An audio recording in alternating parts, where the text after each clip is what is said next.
track and I'm ready like a quarterback. Tom Brady, get you all in the frenzy. Go, go, go, go crazy. Go, go, go, go, go crazy. Go, go, go, go, go crazy. All the way from the old to go, go, go, go, go, go crazy. Go, go, go, go crazy. Go, go, go, go, go crazy. All the way from the old to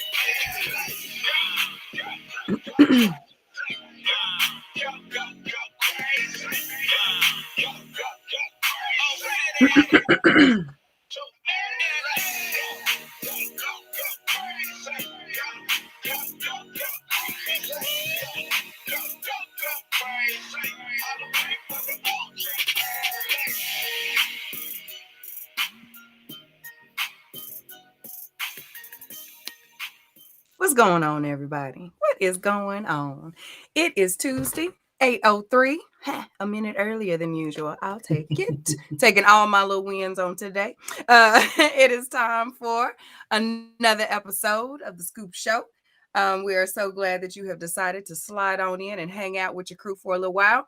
If you are new here, welcome, sugars. We're so glad you're tuning in. Hey, babies. We have a really, really good show in store for you. If you are this is not your first time at the show, hey booze, how you doing? Welcome back. Welcome back. We are so excited. It's a bittersweet show. Okay. It's a bittersweet show. But it's going to be a beautiful show, I'm sure, because of that fact. Tonight's show, we are going to be saying farewell for now to our very own Miss Jamaica B, but we'll tell you about that here in a little bit. So if you have become very fond of our Black History segments, come on in and get comfortable because this one will be for the history books, for real, for real. If you know someone who you know loves this segment, tag them in, okay? So please hit that comment section and tag your people in because they don't want to miss this segment. Now, back to my original what's ups and what we're supposed to do. Like I was saying earlier, what's up, everybody? If you are new here, we are interactive if you have not figured that out right now. And we have quite a few ways that we'd like for you to interact with us here at the show. Okay. First of all, we'd like for you to get comfortable in that comment section. All right. And first and foremost, you can do that by dropping your city and state, telling us where you rep from. Okay. We'd like to know just how far and wide our show reaches from week to week. And when you drop that information for us, it just helps us out a little bit. So that's also a nice little icebreaker. So you can get acquainted with the family. That's that, hey, y'all, this is such and such and such and such and such and such that happens when you come through the door. That does that for you. So drop your city and state in the comment section. And if you would please be so kind and hit that share button, let your people know on your regular feed where you'll be hanging out and chit-chatting for the next few minutes because we have some really good conversation in store. And we like to include as many people as possible in these conversations. Okay. And we're cool with you. Okay. You in here. You can sit with us. All right. So just by that, your people are invited to come sit with us too. Okay, so hit that share button. Bring them on in. It's a good place. It's comfy. Come on. All right. So after you do that, there's one more thing that we would very much appreciate if you would do. We would like for you to tap in with us everywhere. Okay. We understand that sometimes you can't get on the book. So you go to YouTube, okay? Sometimes YouTube and the book is on the fritz, so you got to go to Instagram, okay? So we got a way for you to do that no matter where you want to log in, okay? So you can do that by following us on our social media sites. You can follow The Scoop on YouTube at The Scoop Show, on Facebook at Real Scoop Show, and on Instagram at The Scoop Radio Show, okay? So be sure and hit the bells, the likes, the follows, the check marks, all of the things to ensure that you are locked in to this here community. Okay. Is that it, bro? Did I hit all the You got it all. check out? You got Okay, it. good deal. How are you? How you, sugar? How you doing? I'm good. I'm well. How are you? I am bright-eyed and bushy-tailed. Okay, I am good. I'm in a very good mood. My energy is high. We had a good little pre-chat before the show. I'm ready to go. Ready to go. Absolutely. Yeah. Good. Good. Yeah, I'm ready to go too. This is going to be a, like you said, a bittersweet show, but always good. So growth and change are inevitable. So I'm excited, even though I'm not excited about what's happening or that is happening, but the reasons why I'm always excited. So yeah, so let's go You ahead know and what get. that is, bro? It's What's that? growth. That's growth. It's growth. Absolutely. It is absolutely growth, and it's needed growth, and it's wanted growth, and I'm excited about the growth. So, wait, hold on, let me go. It just said she joined. Yeah, wait, Hey, hold on. Kels. Hey, sis. So, okay, I guess she'll be back in a second. But yeah, so I'm excited about it, but I'm also not happy. But you know how that is. I do. You know, Very well. we talk about this all the time in every area, that it's like growth is uncomfortable, but growth is necessary. And anytime you grow, um, anytime a person grows, they understand that their time changes, that their disciplines change, Mm-hmm. that all of that stuff changes, and so you have to be ready to make the changes. But you also, as you transition, want to transition the right way. So, with that being said, this is I can't even see her. Jamaica, I can't even see you. Our screen's Um, acting real crazy tonight. yeah. Try It's to not log. understanding that we're a visual show. Yeah, try to log out, log back in, because it was just showing her a second ago. But yeah, so one thing I do tell people is when you do have to make a transition, you want to transition the right way, and I think Mm-hmm. that is part of what this is. What's up, G?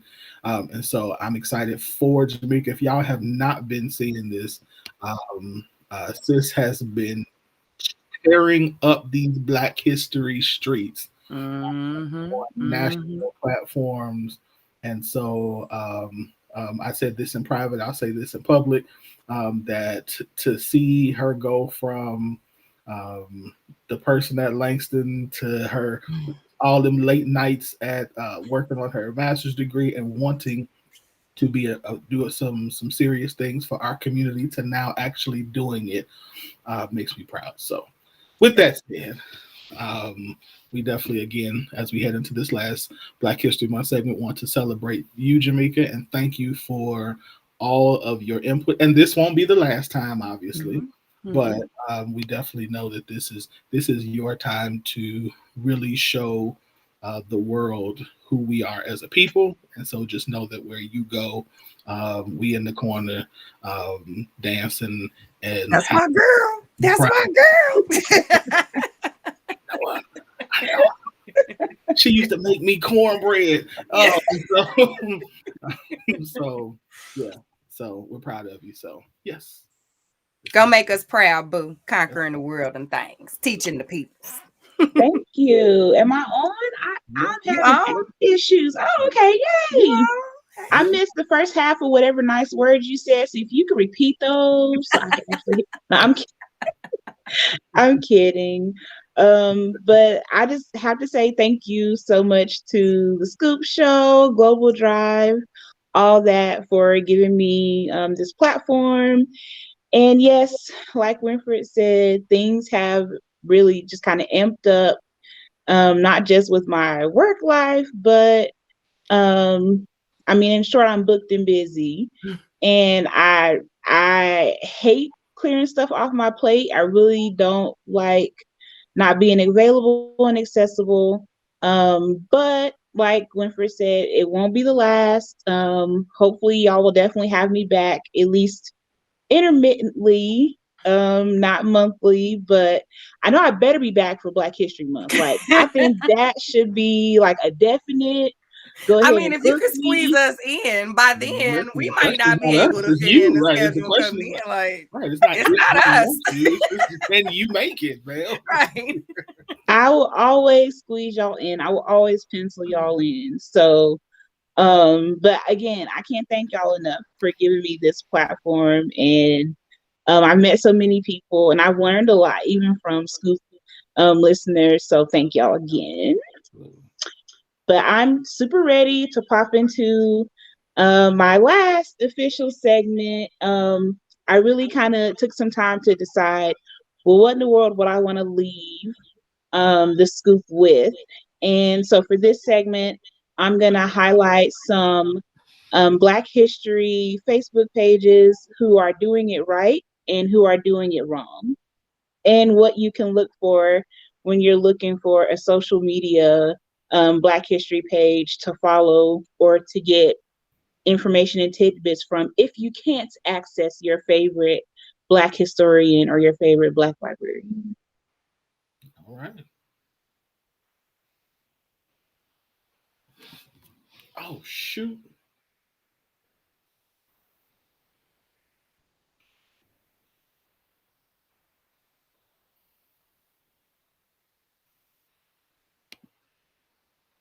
Start talking. It's my fault. Hold on. Hold on. Y'all know I'm about to mess up. Oh gosh, is it doing that thing where I can't see the pictures again? No. Oh, okay. No. It's doing that thing where the picture isn't pulling up yet. Hold on 1 second.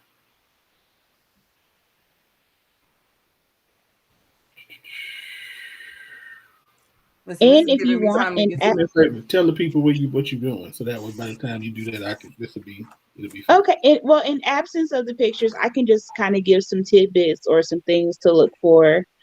So if you search social media, you will see thousands, if not hundreds of thousands, of pages of people, of groups that call themselves being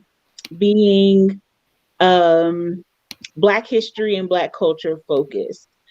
Unfortunately, some of these pages, and even those that have thousands or hundreds of thousands of followers, do not accurately represent Black history.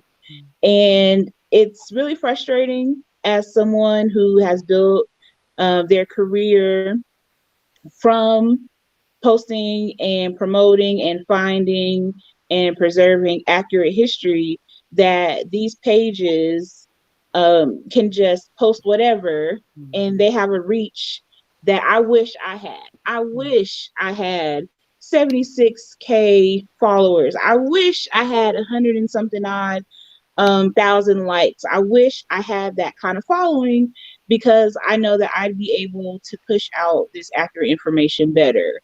Some of these pages have celebrity followers who repost this stuff, and it really just makes it that much harder to kind of track down and crack down on misinformation. And so, my first piece of advice, if you're looking for a good quality Black history social media site or social media page, is to see who is behind the posting. Um, if it's from a reputable organization like the Smithsonian, other educational institutions, 9 times out of 10, they're going to be fact checking the things that they post before they post them. If they are from libraries or from Black knowledge institutions, we have to research and fact check and verify things that we put on social media. And so your first tidbit is going to be to research or to look into who is behind posting the content on these social media pages. So the second thing you want to look for, and this may be controversial, but I don't care.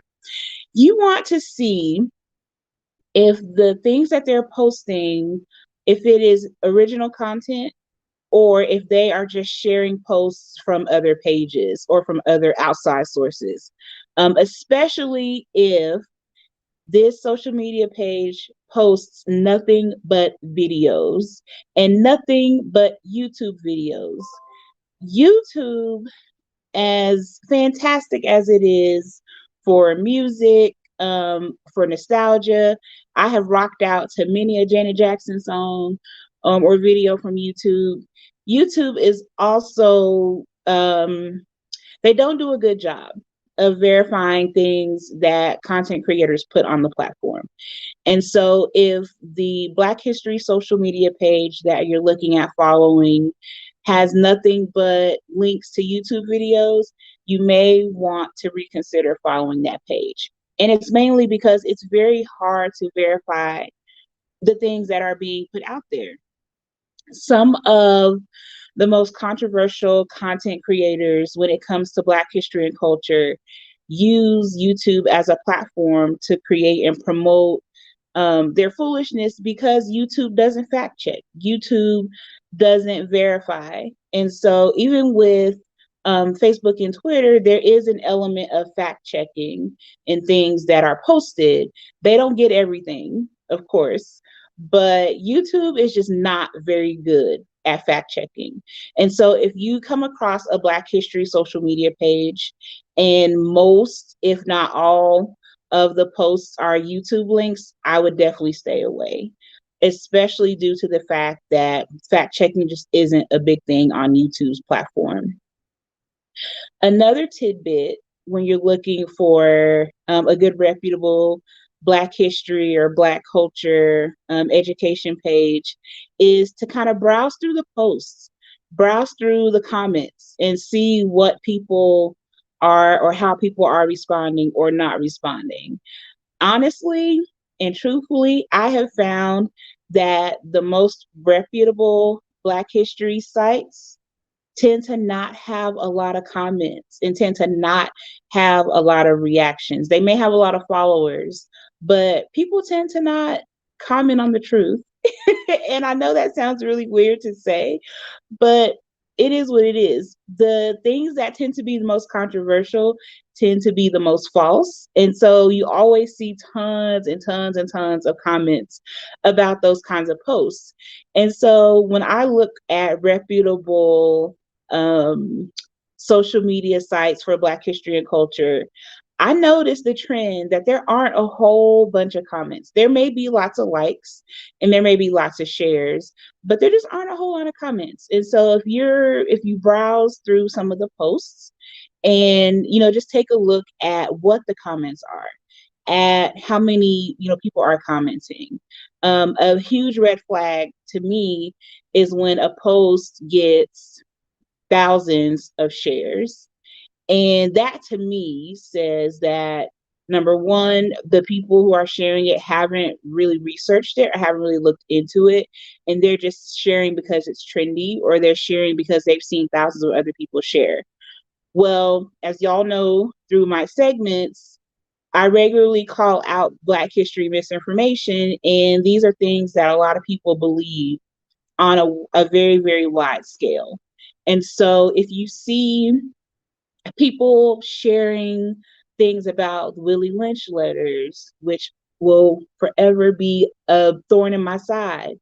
If you see people sharing things, the fake picture of the young Harriet Tubman or the Missouri N-word hunting license, if you see these kinds of posts that I have verified for you that are not true, if you see these kinds of shares and these kinds of posts, then it's more than likely that that source is not going to be reliable and that that source is not going to teach you anything accurately. Um, and then lastly, I would suggest if you're looking for a really good social media site to follow when it comes to Black history and culture, just ask an expert. Experts will tell you and will give you resources as far as what are good sites, what are good resources, what's good information, and what isn't. I don't mind being asked, hey, do you recommend this site? Um, at the present time, I can't respond to every inquiry about every post because my inbox stays flooded and filled with those. And people get salty that I can't always respond to everybody's individual inquiry. And so a lot of times I'll recommend a resource, or I'll recommend a social media page, or I'll recommend an institution where someone who wants specific information can research it kind of more on their own. And that's just because I don't have the time, and really I don't have the capacity to research every single question that is sent or inboxed to me. And I know that frustrates people. And I'm sorry if you're someone who's watching who has sent me a question and I didn't research it thoroughly for you. It's definitely not, I don't want to say it's not intentional, but I just don't have the time to do it, y'all. I'm sorry. I'm so sorry. I'm so sorry. But I do have the time to at least kind of point you in the right direction. And sometimes that right direction can be the social media sites of different institutions, like the Smithsonian African American Museum in DC, like the Auburn Avenue Library in Atlanta, like Broward County's Black History Library, like the Schomburg, like all kinds of other Black knowledge institutions that regularly post on social media and that post for accuracy. So those are kind of my tidbits. Just be aware, be wary. As I always say, as much as we're in the age of information, we're also in the age of misinformation. And with as much work as I have put into these segments and as much work as I try to put out there about how to identify accurate Black history, I don't want any scoopers or Scoop Nation members to fall victim to misinformation. And I want to arm you with tips that you can use forever. I want to arm you with tips that you can use that go beyond Black history and Black culture. I want to make sure that you are armed with ways to research accurate information and to be able to make decisions and determinations for yourself, and to make sure that you are also putting out accurate information, especially if you have a platform, especially if you have an audience, especially if you're an educator. I want to make sure that the things that you're putting out and promoting on social media are accurate, because your platform matters, your followers listen to you, and you're not doing them a very good service if you're misleading them. And so that is my Black History segment. Again, thank y'all. If anyone has questions in the comment, Q, Winfred, if y'all have questions, I'm more than happy to take those. So where can people find you if they want to book you, if they want, where can they find you? So I do accept bookings for Black History courses. I do accept bookings for conference keynotes and conference presentations. And people can find me. You can email me at J as in jump, B as in boy, Lewis, Lewis 5 at gmail.com. I do not speak for free, so be ready to come up off a few coins. But I promise you it'll be worth it. You can also find me at my regular Facebook page, which is Jamika, my name, Jamika B as in boy Lewis. There is a follow option on there if you don't want to see all of my madness of my social media. You can feel free to follow me on there. And I look forward to hopefully being able to continue to spread the word about our history and about our culture. And I've even branched out into equity, diversity, and inclusion consulting. And so if your company has questions about where to start with EDI, I know it's a buzz thing now, but some of us are out here really, really doing some hard hitting, thorough work when it comes to EDI. I am one of those people. So you can also book me for EDI consultations and for EDI courses. I've done them on the corporate level, I've done them on local levels. So you can book me for those too. I love hearing so many of us are getting involved in, you call it EDI, we call it DEI, but same words. I just love hearing that so many of us in our age range, that are getting involved and becoming not only like members and involved in this work, but actually, stepping up and taking actual leadership roles. So Yeah, thank I love it. you. Book Yeah, her. it's Book her. I'm not speaking. I'm doing some work, but book I her to come happily will, speak and and it teach. is Yes, not okay. easy work. It is very heavy work, but I do find joy in those consultations. You'd be surprised at how many individuals and organizations just have no idea where to even start the conversation. I'm booked for 2 presentations for EDI in November, and then a potential booking coming in March for a big library conference. And so I know how to get this information out at all levels and at all learning phases when it comes to equity work. So feel free to book me for all of that. Yeah, you won't be disappointed. Absolutely, you will not. Thank you, ma'am. We appreciate you and your all of your segments. And you mentioned earlier about places people can go. That was actually a segment. All of those places you listed were segments that you did before. So we still have from previous shows Jamaica segments. So you can when you go to the YouTube tube channel, excuse me, you'll see you can see those as well. Um, so we appreciate you and I'm proud of you. Mm-hmm. And yeah, keep doing your thing.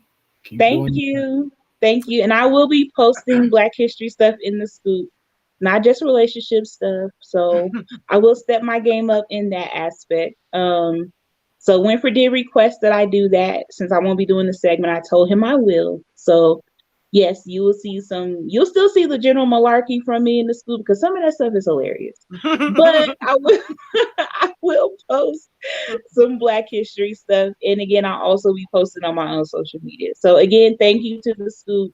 Y'all are one of the first bigger platforms that I landed, and I've gained followers from the Scoop. So I just can't even thank y'all enough. Not just for the Scoop support, but for each of you individually who have listened to me whine and cry and bemoan and complain about Willie Lynch to no end, which I'm sure y'all never want to hear again. But It's our fight too now. Like we do the same. Like we too fight for Willie Lynch, the down of Willie Lynch. please, Yeah. please, I feel like the pinnacle of my career will be when I never have to hear that again. So hopefully I've armed you, Q, and Winfred with some tips Absolutely. on how Absolutely. to fight this misinformation and spread the word. And again, I can't thank y'all enough, both for the scoop and for our friendships. Y'all are the best. So thank you. Absolutely. You Love ya. are loved. All right. Have a good night. We'll see you. We'll see you in these Scoop Nation streets. So you all good. Absolutely. All righty. Have a good night. You too. Oh, I made that without crying. You did. I'm proud. Look at you. Getting old. That's all that We is. gotta hurry and get to the malarkey so we could let the tears dry over. Yeah, Malarkey she was speaking about. no, I'm getting old. When That's we all. start.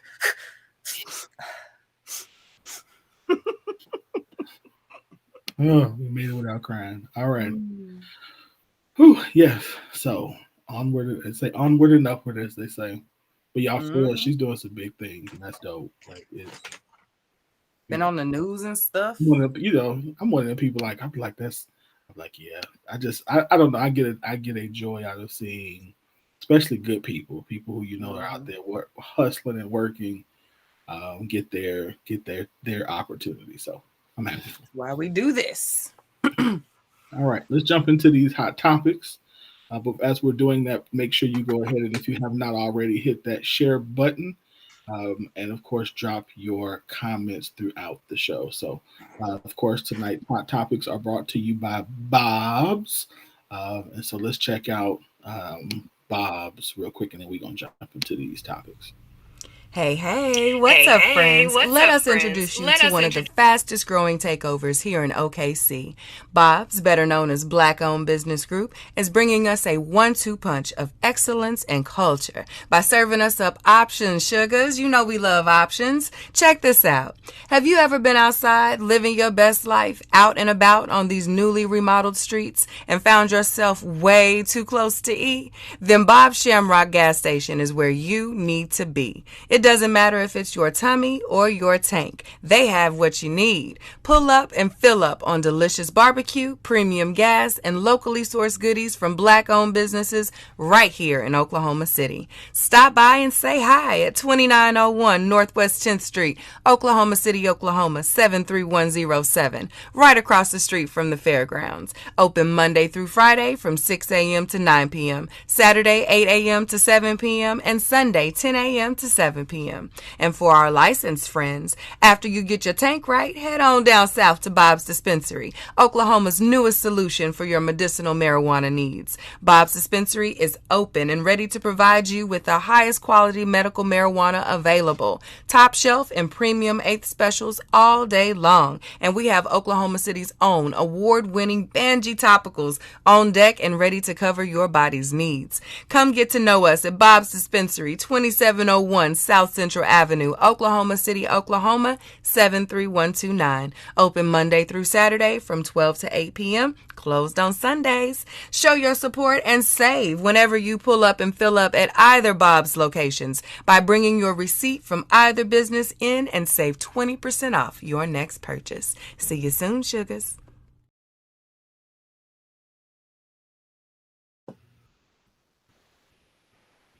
All right, y'all. Go support Bob's. Support the peoples at Bob's. Support the peoples at Bob's. All right.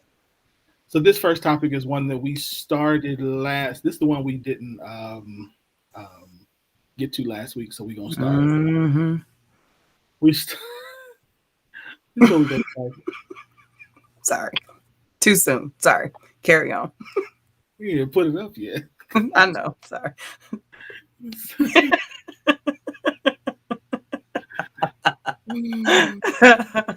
is April. April Mason. April says, "Heal the little boy in him, and the man you want will show up. Heal the little boy in him, and the man you want will show up." Sis puts out a good graphic, don't she? If she don't do nothing, Sis gonna put out a quality graphic. Okay, like just before we get into it, like let's just get into the graphic. Like this is quality content work, right? Listen, very. Yeah, I'm not mad at the content. Very. What besides that? What do you? Sorry, guess that's one thing I'm not mad at. Now let's get into what I'm mad at. No.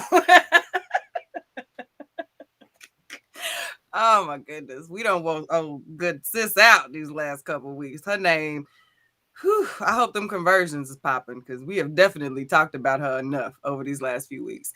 As far as this particular post goes, I think two things I've noticed. It did its job as far as getting the people very, very riled up. A lot of the commentary was coming from the surface, this place. And I think a lot of us missed what she was saying by this post. There's a lot more to it. I really wish we would start to read into the captions, especially with people like her, because like she'll throw a little bit out there, she'll give us 2 or 3 sentences in the big post, and then she'll hit you with like a chapter of additional commentary, additional thought and retrospection as to why she's saying what she's saying. But we just neglect to go that deep, and I don't understand. But this isn't saying grow him up. This isn't saying deal with the bull. This isn't saying allow him to be immature and live off of you until he decides to come up and find somebody else and leave you. That's not what she's saying. That's not what she's saying. Sorry, y'all. It's not what sis said. Nor is that what she says. That's not what she promotes on her platform. This is saying, like all of us, that there is a piece of us, there are parts of us that we have put away, that have been damaged, that have been hurt, that we have sheltered from others, from the world, that we reserve hopefully one day for our person, that we can one day trust them enough to give them that thing. Okay. And she's saying, if you can manage to muster up enough selflessness for the person that you share every other part of you with, to find it in your heart to give a damn enough to try and say that thing that you hide, baby, you ain't got to hide that thing no more because I got you. Okay? It's okay. I got you. That's it. That's it. That's it. That's it. That period. Dot the damn end. That is what she's saying. That's it. And I don't think that's wrong. I don't think that's wrong. I don't think that's wrong. I'm not gonna ever sit here and say Here that's wrong. is here is so in a culture that is rightfully um I won't use the word demanding, but in a culture that is pushing people to work on themselves, which we should, Mm-hmm. I think that we have missed that there is a certain part of us, a certain part of our healing that can only take place in relationship. You can work and heal and all of the things that you do, but until you are exposed to I'll use a military analogy, until the friendly fire that happens in a relationship, Mm-hmm. you don't know your real responses. You Yep. don't know how really healed you are. You don't know really where you are because you haven't had the opportunity to test it, so to Mm-hmm. speak. And so Mm-hmm. all she's really saying is that when you find that there is a place in your man, because she's talking to women, Mm-hmm. that is not completely healed, then you, as, and she uses the words wise woman, Yep. understand that you are, and this is my phrase, a conduit for what love really does and how love really responds. And heal. And so, what Mm-hmm. that does for that man is it gives him the opportunity to not respond from a defensive or a prideful or an inferior place, because Mm-hmm. our, just like you're healing and you're not gonna know until it's exposed. Our healing doesn't we have these triggers and we don't really know if it's healed yet until it's exposed. You're not gonna know. Yep. So she's just saying, listen, as a wise woman, you understand that you have the ability. And this is the sad part is this is a part of what y'all love to do anyway. Y'all love to be nurturers. So why are we mad that we're nurturing? And I do understand, I say that tongue in cheek because I understand that, you're tired. So I get that. Mm-hmm. You don't want to feel like Mm-hmm. you're having to create. You want somebody to do the same thing, because the other part of it is as you do it for him, he's doing it for you. Mm-hmm. It That's is, where the whole "the man you want will show up" part. yeah, That's the it's not. reciprocity that we talk about. Like all of, I don't, child. Yeah, I posted something today that was talking about how, what did it say, something like, when you come into this relationship with me, leave your pride with your ex. We apologize. Around here, we don't walk in Mm-hmm. pride. And I wrote today. I said that is true, but the reality is that is something that is created. That Over in time. Mm-hmm. 90% of over 90%, almost 100% of relationships, that you don't walk in the door. People don't walk in the door able to do that. You don't everybody, you don't walk into relationships being able to communicate well with each other. You don't walk into relationships having no pride, but over time, as trust and honor are built, then you are able to unpeel, expose those places, and you're able to grow, because you need the water of love to be able to. That sounded good. To be able to fully, I just made that up. To be able to become fully who you're supposed to be. Mm-hmm. So she didn't say nothing wrong. It's just we're No. just so defensive, and really we're again. I know some of this comes from a tired place. We're Yeah. tired. We're Yeah. tired. I get that, sis. I get it. We tired. We tired. Y'all tired. We tired. Mm-hmm. But I need us, black men, black women. I need us to reserve preserve some of this, what we have for one another. Can't And use it. identify, before you go too far, and we need to identify what we're tired of. Because I think earlier this week, like I as a woman was frustrated hearing some of the things, the way that we've gotten, we're not clear.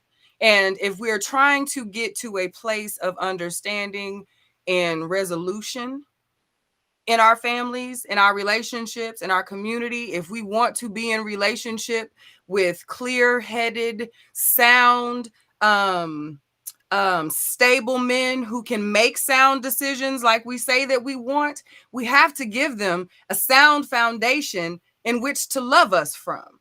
If we can't, I understand what it is that what we want, how in the world can we expect someone who has never experienced what it is that we're trying to convey to be able to be at a level of understanding, not of, yes, I've been there, but I see you. I want to take that from you. It can't happen because we can't hone in on what it is that we want. So if you're tired, understand what it is you're tired. I am tired of giving my all, my time, my energy, my finances, my prayers to individuals who are not in a space to receive it Mhm. and reciprocate that same energy back to me. That is what we are tired Yes, of. It's not, absolutely. I'm not tired of nurturing. I'm not tired of love. If you were Absolutely. tired of that, you'd stop doing it. Right, right, But that's not what you're tired of. right. So let's clarify those things and then take action, self propelled actions to remove ourselves from those situations. Like, and I don't like, and I really, really, because I too want those solutions. I want us to stop belaboring some of these points. Yeah, I yeah. want us to move on to the big work that we got to do. Yes. But until we, as women, can buckle down and clarify some of this stuff, journal it until it's clear enough to post. Like that's where we get this. We brainstorm in private and we bring our presentation to the people when it's ready. You know what I mean? And right now, we're doing a lot of brainstorming in front of the people, and it sounds real crazy. Like we Yeah. started sounding real crazy right now. I just kind of want to put that out there. Like we gotta tighten up. Like we gotta, I don't. Yeah, I think you're correct, and I think that part of that shift is again is because there is a desire for it, that oftentimes we let people into, because what she's talking about, literally she says she's talking about the man who is giving you, is reciprocating. She's not saying give it to everybody. She's not saying, cash the squirrel, your pearls before swine. She's saying no, like reserve this for the man who is actually trying and understanding that for that man you want to do that. And I think often that ladies are, because it's a desire, this place of rest, this place of bit of reciprocal love is so desired, that you give it too soon Yep. to a man that has not put himself in a position to be a receiver of it, and to be a giver, or to reciprocate back what you need. And so then that's another whole nother conversation. Like, why are you giving the best of you to somebody who doesn't know how to handle your best? He barely can handle. Shut up, Winfrey. Anyway, let's go there. He barely can handle you in bed. He can't even have a decent conversation, and yet you're willing to give him your very best. And now all of a sudden you're wondering why you're empty. Well, wrong one. I digress. But yeah, April's right. April is right. I think it's just what it is. It is what it is. Next, let's move on. That's how we can. That's why we couldn't do that one at the end of last week with 3 minutes. Couldn't do it. Like, this is not a 3 minute discussion. We need to take our time and say that. Yeah. So I think, yeah, here it is. I'm in a much more sound mind space to have that conversation now than I was last week anyway. Well, it was at the end of the show too. So Yeah. yeah. All right, dear men, take your 21 days leave from work.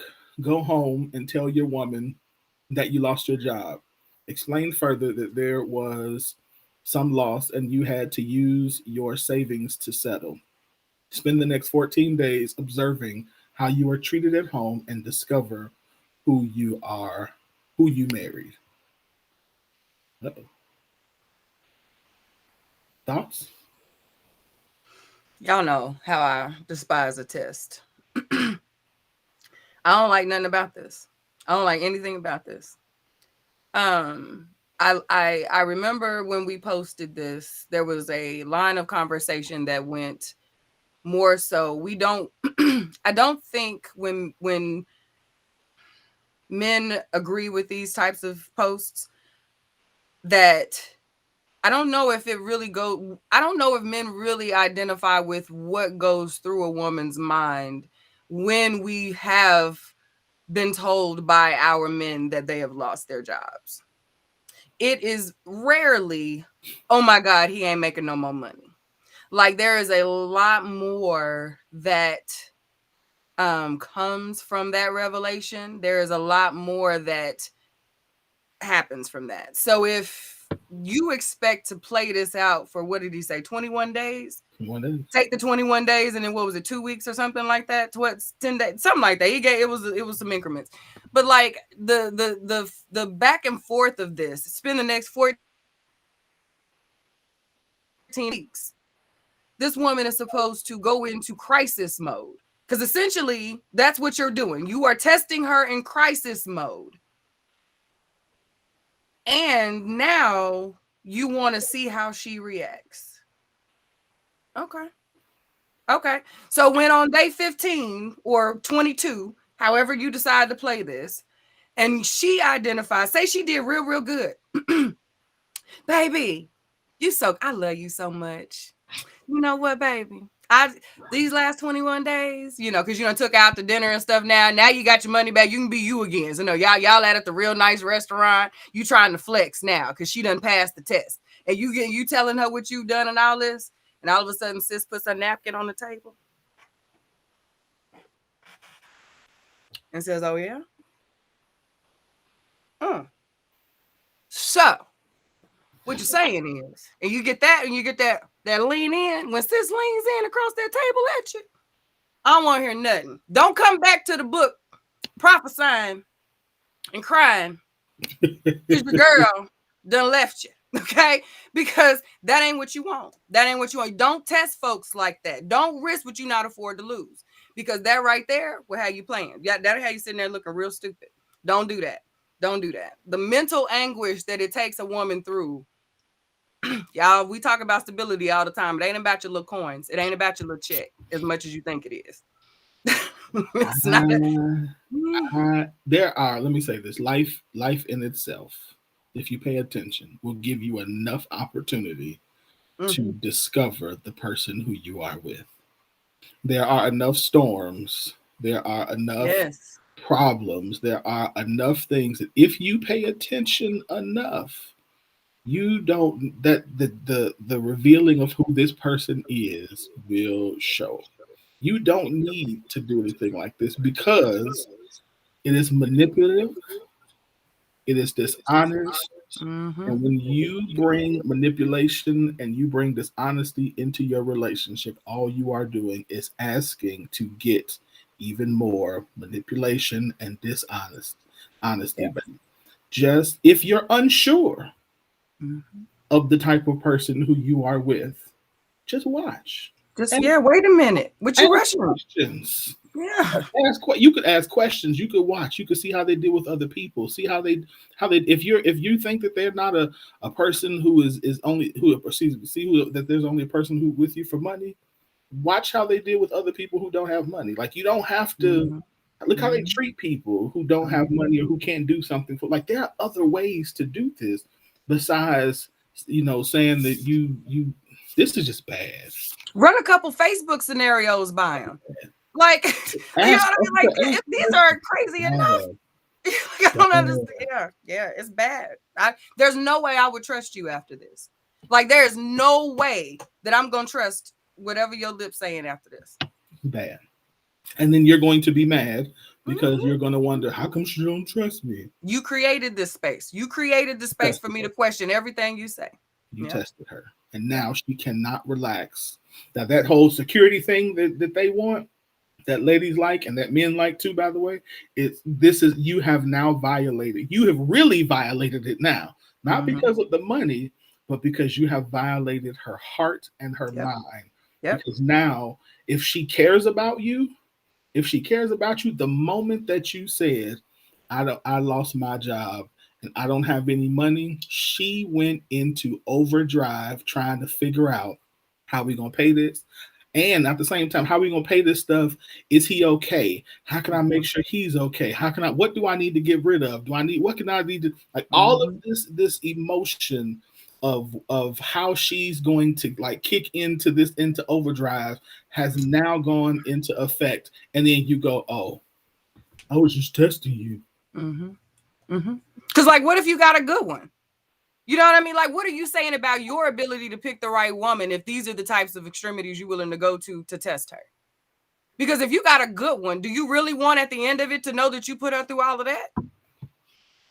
Because if you got a woman that you feel you got to test like this, you with the wrong chick. Like, that's the indicator right there. People always say, if you got to ask the question, you probably already know the answer. If you got to create a test to this degree, you take it off from your job. You playing like you going to work.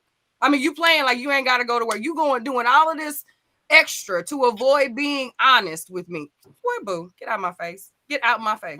I would rather a man just say, I don't trust you. I'm having a hard time trusting you, trusting that you want something from me more than my money. I would rather you just say that. Actually, I would prefer you say that. Anybody say that, that's how. And it's not necessarily, saying that you want to end the relationship, but if you're really having that issue, or that's really something that's going in your mind, I think that's a great conversation to have, because really the problem could be, I mean, she could be, but it could be something's going on in you that you need to walk through. And if this is the right a person who understands, going back to the previous post, she could say, okay, well, why do you feel like that? Let's talk this out. Tell me what you've seen from me that makes you think that I want you, for your financial resources. Yep. All right. Eunice says there shouldn't be a test. Let's be clear. I'm going to step up, but when you tell me, and after the fact you tell me that this was a test, I'll probably going to walk. She said, take a walk. Yeah. Take a walk. Absolutely. My mother says that would be a cruel way to treat a woman. Absolutely. Absolutely. Communication. Absolutely. I don't know. That's just bad advice. Let me just throw that out there. Please don't ever do that. No. Don't ever. We do not condone that. Don't ever do that. Don't listen. Ever, ever, ever, ever, ever, ever do that. Did I say enough evers? I think so. I think you got it in. Okay. Yeah. Ever, just in case. All right. So this is this normal to spend on the first day? So this is a whole post, but I didn't go through the whole post. Yeah, I would read the whole post because it was pretty anyway. But nevertheless, Marshall posted this, and Marshall Thomas posted this, and was talking about the amount of money that it takes to go out on a first date with a woman. And Alfred reposted this and was like, "Wait a second, this seems kind of high. Is this normal for a first date?" So, ladies, tell me, have you ever been on a date like this, a first date like this, or a date period? And is this amount specifically normal? So he says, a gift, if you do it right, then you're gonna bring roses, because as a gentleman, you bring roses or flowers or some form of gift. So those are $60. Fun activity like Top Golfer Main Event or bowling, it's like $60-$70. Drinks $30-$50. Food tip $160, $120, $160. Then dinner, again, these are, since this is first date, it's an a la carte place. He says dinner's going to bring you between $165 and $195. Then after dinner, go to an intimate place for conversation. That's free. and but you might buy a beverage to get in. So the grand total of this first date, which he says would last about 4 to 6 hours, is going to cost you anywhere between $355 and $425 for the first date. His point on this was what was he was talking about this um, women saying that men aren't going to spend money and are cheap. And his point is that basically men are not being cheap. Men are responding to the expense of dating, and that women need to understand how much dating actually does cost. So if you are expected to spend this amount on a date or multiple dates, you have to realize that dating is expensive. So I won't. It's a whole post he wrote, but Mm-hmm. so, what are your thoughts? Anybody ever been on a date like this? I mean, like, Mm-mm. I don't know if I want a date like this. I don't know if I want a date that's planned out of the gate like this. First of all, hmm, this is a lot of peopling for a very first encounter. I don't know if I like you enough to do the whole day with you for a first date. And that's even if we've had prior phone, video, FaceTime, social media, whatever. I don't know if I want to spend 4 to 6, well, more like 6. 4 is not so bad. But this honestly is more like an 8 to 10 hour date. All of this aligns to this is not 6 hours if we're doing all of this. So this is a long time. I honestly, the first read of this, thought this was 3 separate dates. I thought this is like the average dates, like the progression of dates and things like that. So when it settled into me that this was the proposed first date, I don't know any woman, and I think the comments on the post aligned with what I'm about to say, okay, yeah. wants this. So I don't know if this is maybe on the exaggeration side when a woman says, I'd like a nice time. I want you to thoughtfully plan something with my entertainment and enjoyment as the priority of the night. I don't That's not what this means. That's not this, y'all. Like, damn, like that's not this. And I know that women enjoy wonderful, extravagant things, but the average chick does not require this all the time. Like, do y'all talk to the women that y'all liking? Or is it just posts? I don't understand. Like, I don't understand. I don't get it. This is too much. This is too much. I would feel uncomfortable if a man ran down this itinerary to me as what our plans were for the day. Whoa. Whoa. Oh, okay. And then I would feel somewhat pressure to go through with it because I know that there's been a level of time and effort that you put into the reservations, the purchasing of all of these other things, the setting up the stuff and all this other stuff. So like now this is already putting my tummy in the wrong spot. You know what I mean? Because this is feeling more aggressive than what I may have signed up for. Because in no way in any type of pre-talk have I set you up for this. I have not told you that this is what I want.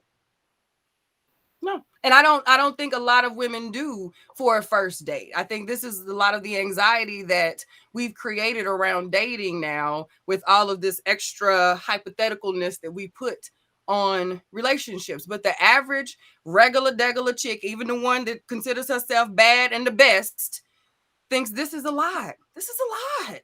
This is a lot. Did you see my mother said this sounds like a date It between does. a married It couple on does. special occasions. Yes. I don't know if James and I spend 8 hours out at a time. Like, this is a lot of time for someone you have no established intimacy and real relationship with. We've gone through 2 meals, a walk, and snacks. Like we've done. What's now? You can't tell me after all this you don't expect somebody at the end of, like, you One feel like meal. you. Wait, one meal. Well, yeah, snacks, a meal. Yeah, snacks and a meal.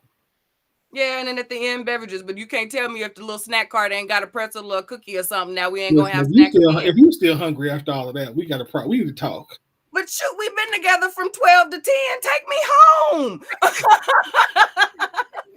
I feel like a hostage now. Take me home. I ain't changed clothes. I done been to Top Golf, the nice restaurant, walking. I am tired. I need a nap. Take me home. And no, I'm not going to your place. Why? Because I'm sleepy. Like, I'm full. I'm tired. I want to go home. I'm not playing either. I want to go home. Okay, that's enough. Yes. I'm tapping out. He was. I've had 2 dates like this, and and I was wild. It was a lot, and I was overwhelmed. Right. Yeah. So okay, so I would say I am more on the romantic side of men Mm-hmm. for a man, and this is a lot. Mm-hmm. This is a lot. Um, I, I mean, dinner and the movie, yeah. Um, yeah, I mean, like 2 of these 3, Yeah. probably.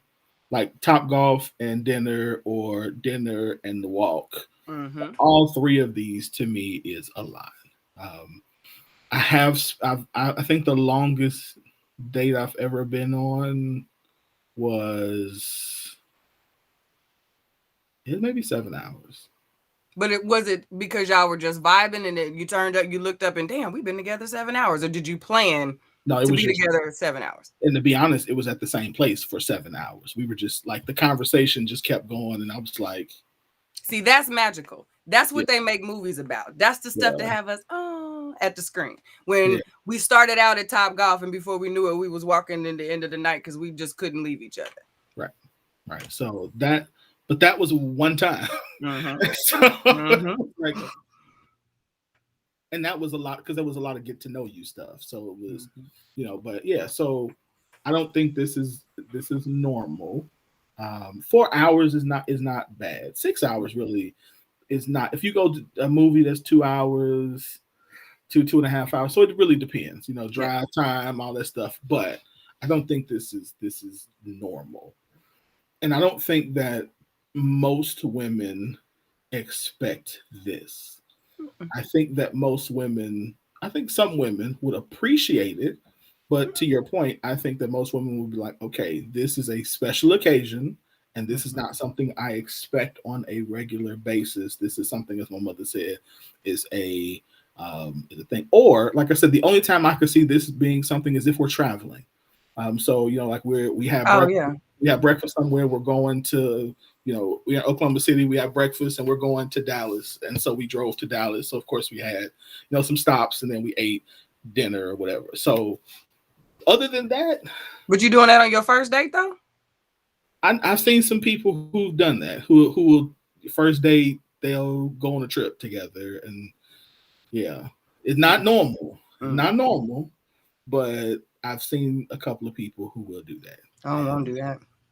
I mean, but they're in a different tax bracket too. So. That's too much information to be sending to my homegirls if I'm leaving the state and stuff. We do license tags, last known addresses. I got to give you my flight information, the hotel information, the Ubers when we get in the Ubers. Like, that's too much backtracking. I got to do with the home team if we got to travel for the first day. I ain't doing that. So listen, these are people who like fly on private jet types. Oh well, yeah. So they're to them it's like, listen, yeah. So I've people with money kill people too. Absolutely. Because they might even be more bold with it because they might think they can get away with it. Absolutely. So yeah, this is absolutely a lot. It's gonna be harder to find your ass. You got enough money, so now again, too much information to have to relay. It's a lot. We got the whole switchboard going. She says she's where? She's traveling down the I-40. That's your friends. Your friends got a whole, y'all all private detectives and everything. So think we won't when we will. No, I know. So I get that text, sis, we're 3 cars behind you. Have fun. I know my team, okay? She's not playing either. She's not playing. Yeah, so this is a lot. Yeah. And I think we have to reckon this is a lot. I do think now, to the main point of his post, I actually agree with that. The main point of his post is dating is expensive. But again, I think we got to stop We said this over, we keep skipping the parts that are important, like that lead to this. Before you get to, yes, dating is expensive, but before you go start spending all this money, have several conversations to determine whether or not this is a person you want to, or a relationship you want to further invest in. Like, again, there are tons of conversations that can be had before we get to this point to say, you know what, we just don't match. We're just not a good fit. And that's okay. Before you go spending $400 on a date, before you get, like, have some conversations, ask some serious questions, find out where they're trying to go in life, find out their philosophies and thoughts on some things. Like, you got to find all of that stuff out if you're interested, if you're really interested in trying to progress in any type of relationship. And then go ahead, you can spend your money. Yeah. Like, we keep skipping that part. We jump from, like, I meet you today to I got to spend $400 on you on Friday. That's just not how this works. Like, let's And we talk. can't keep blaming that on relationships, because you're doing that for you, not for the furthering of the relationship. Yeah. You spending your money, you shouldn't be mad at her because you spent your $400 and she wasn't interested after the fact. You did that, sir. Right. And then have in anticipation of this wonderful, oh my God, he went out and spent $400. But then you'd be mad if she telling people he spent $400. Like, you know what I mean? Nobody asked you to do that. Sit down somewhere, you know what I mean? And give people a chance to show you who they are before you assume to know. You know what I mean? Sometimes we create the very hells that we fuss about being in. Absolutely. Stop it. Facts, sis. Right. Right. And then I'm not at home either. She put that when we were talking about going out of town. Yeah. Nope, we ain't doing that. That's right. Yeah, I'm not time. Yes, time has to be invested. Absolutely. Yep. I think you're about to pop the question. We done been together 6 hours. Boy, what is you doing? You should at least know something. You got to know a lot after 6 hours. Yeah. Are you homeless? You ain't got nowhere to go? You trying a place to stay? Like, what is it? After I done spent all that money. Listen, and then, but you know, I'm like, now I see, if this is what people do, I'm like, no wonder why you out here acting like you think you're supposed to get some cutty after $600. Like, dude, you're doing too much. You've moved way too fast, son. Slow down. Could have saved you $5 and you could have had a really, really good time. Like, there's whole places for that. Slow down, son. Slow down. All right, where am I at?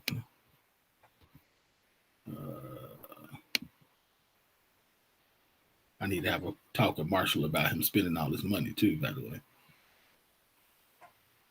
I thought he was just asking if that's what was up. I didn't know he said that's what he do. He said that's what he does. I'm like, no wonder why you. Yeah. Can't do that. Let's not do that no more, bro. The sister say, put your coins up.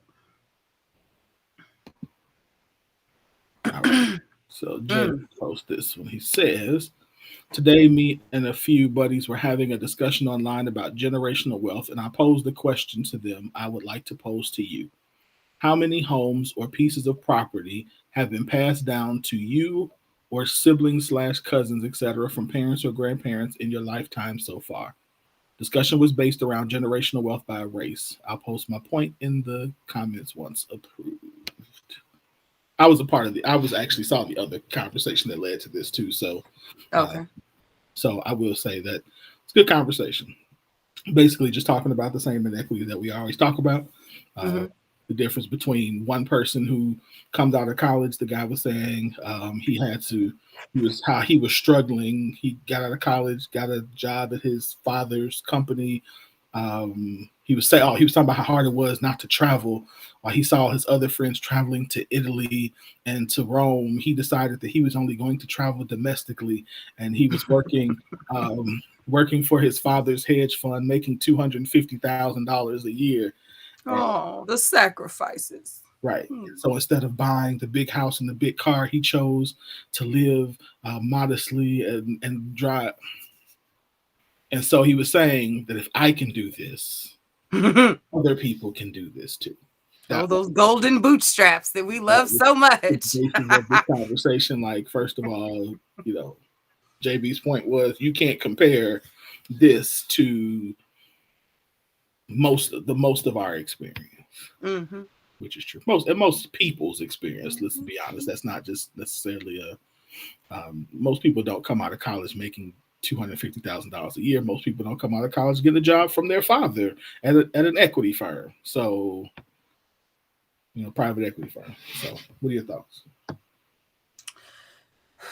Jesus. To answer the question, none yet. I think, yeah, none that I'm made aware of in my particular family. I know that my parents have bought and paid for their home.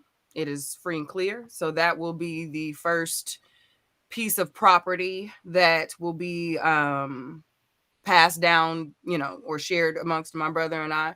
I know that my brother bought and paid for his first house, and then they bought their second house and have, are doing, they are definitely on the real estate track.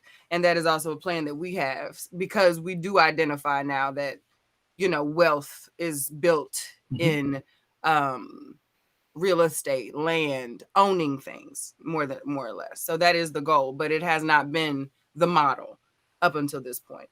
Um, but yeah, as far as the inequities, that storyboard, whew, yeah. So it's real. It's real. There's a lack of education in our communities that lend to this now. I think that's what we need to address now more than how we got here. I think we need to have more conversations around how we need to get out of this space. Mm-hmm. We can identify the fact that we're new to this because we have not been in position to have the experience to know all the tips and tricks. So, like, I think we should give each other grace, give our Mm-hmm. families and our Mm-hmm. communities some grace in how Absolutely. we navigate this. Stop shaming folks who have sold granny's house, you know what I Absolutely. mean, and done those things, because people have done what they felt they needed to do with what they knew to Trying do, to survive. We were surviving. trying to survive. Right. Absolutely. The idea of thriving for our communities has been so far fetched in the real sense of thriving, not looking like you thriving, but actual real life. I don't stress about my bills being paid.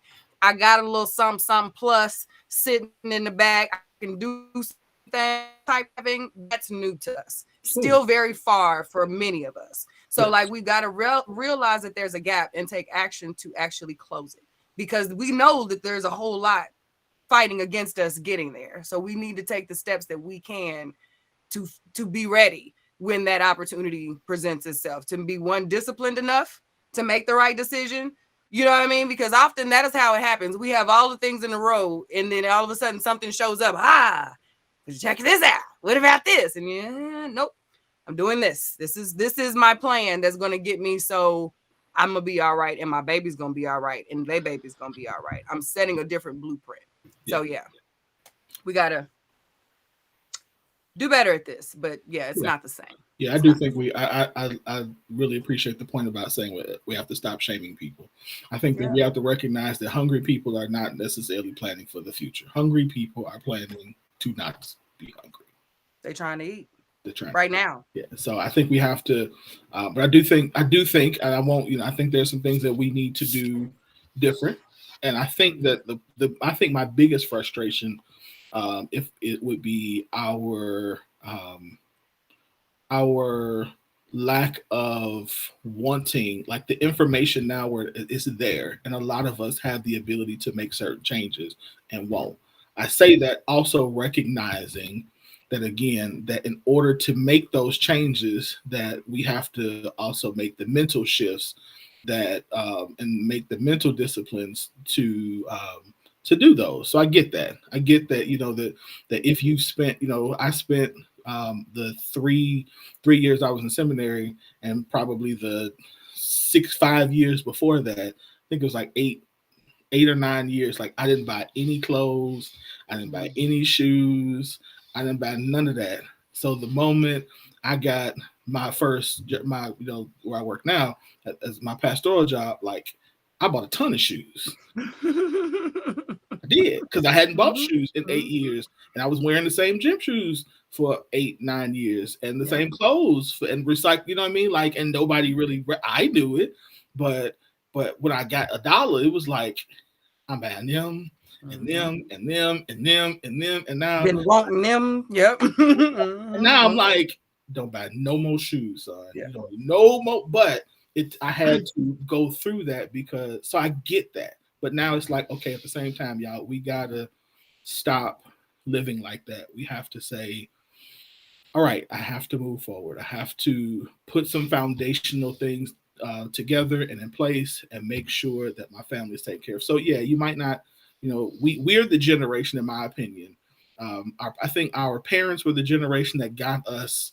Um, I'll use the word stable, so to speak. Mhm. We're the generation that has to take it to the next level where we can say, now we're going to leave something for our children for the next. Mhm. If you don't have children, for the next generation, so that way they can go to college and not have to take out the student loan, so they can buy the house and be able to put down enough money that that they have equity, or that they can um, you know be debt free and not have to put things, finance things or leverage credit card and stuff like that. So I think that's on us at this point to start building that. But we have to make those shifts and those changes because we're, I've said this before, we're like 4 5 generations behind in this country. Yeah. Yep. So we have to honor that. And you said earlier um we shouldn't, dog, that's not the word you use, but like our I think we should celebrate them. Like we Mhm. should celebrate the fact that you survived everything that you survived and still managed to get me here. Yep. Like we should They celebrate. created the space for an entire generation to be brave enough to Yeah, do what's been done. yeah, yep. My Mistakes are mama not. taught me it wasn't nothing I couldn't do. You know what I mean? And baby, you go tell them people what I said. You go tell them people because you Yeah, know what I mean? Like that wasn't what they were taught. You know what I mean? They saw that it was time for us to use our voices, to come together, to learn how to collaborate, to create things. My mama drove me to I don't know how many school board meetings where I stood and protested against things. You know what I mean? They taught us how yeah, to do it differently, to be more effective in the ways that it didn't work for them. You know what yeah. I mean? So yeah, I have no shade to no, no, No, thank you. no, Okay, because ain't absolutely. no stopping us now. And our babies, baby, because I had that courage, these babies gonna change the game. They looking at us like, and we thought we doing something, and our babies look at us like, Let go me show you. first. Let me show. If Like, they let me gonna show do y'all this, something. Let me show y'all a little something. just wait. And I'm Absolutely. here for it. I'm here for it. Me too. Me too. So Yep. yeah, I just think we've got to let's keep going. Let's keep Mhm. progressing. Let's do it. So I made a post right before one of the show talking about life insurance, and even just beginning there with those discussions, we can do that stuff, y'all. Yep. We can build. So yeah, Ready, break. go team, go team, Right, go team. Got your go assignment? team, Go. go team. All right, we way behind, way behind. Let's go ahead Per and use. yeah, we're not in a hurry. Let's go ahead and do these commercials. Go ahead. Tell us about Elegance by Design. Elegance by design, you say. Elegance by Design All Natural Hair and Skincare is the product line that you need to have on your shelf. Okay. This particular ad right here is advertising our Silk and Sassy curling mousse, which is an amazing product that you can use on your hair that is from anywhere from a light wave all the way to a super tight 4C curl. Okay. This product is light, it smells amazing, but it has an amazing hold as well that does not end up with crunch. You don't have flakes falling on your shoulders. Your hair is going to last and actually look better in days 2 and 3 and sometimes 4 and 5. So this product is one that I highly recommend. I highly recommend if you are trying to achieve twist outs and curl rod sets like this right here in these beautiful images. These were birthday shoots. Okay. We give you birthday hair, honey. Okay. So I just love to see these types of smiles, these types of confidence come when you all send me your pictures. And it just lets me know that these products do exactly what I intended for them to do. And that is make you feel beautiful from the inside out. So if you are looking for a product that is going to bring back bounce, shine, coils, curls, luster, all of that good stuff in ways that you did not know that your hair could do, you need to slide on over to elegancebydesign.com and pick you up a silk and sassy curling mousse. And if you are in the Oklahoma City area, well, Dell City area, I encourage you to swing on by the Back to My Roots Marketplace, where this product is in stock, okay? In stock. And it also works for your locks. Ask Keitha to tell you about it, okay? All right. What's up? That's what's up. Yep. Let's see what else we got. Also, make sure that if you have a business product or service, that you are advertising with us with packages for all companies, sizes, and needs. You need to advertise with us. So email me at globaldriveradio@gmail.com if you are interested or have other questions about the best way to get your product or service out in these streets, because that's what we're here for. Yes, sir. And and of course, if you have not gotten my book, Surviving Relationship Storms, then you need to get it today. What are you waiting on? I don't Surviving know, baby. Relationship Storms. It's a really. It's. Did you finish the book? No, don't ask that question. Don't ask that question. But get your book today, and it will be. Don't ask that question. Don't answer. Anyway, nevertheless, listen, I'd be so scared. Like, oh Lord, is the book any good? Do they like the book? Anyway, nevertheless, it's a good book. The book is really good. Get your book, $20. Go to the website. Surviving Relationship Storms. It's a dope book. So get that today. That's it. All right, let's go. What else we got?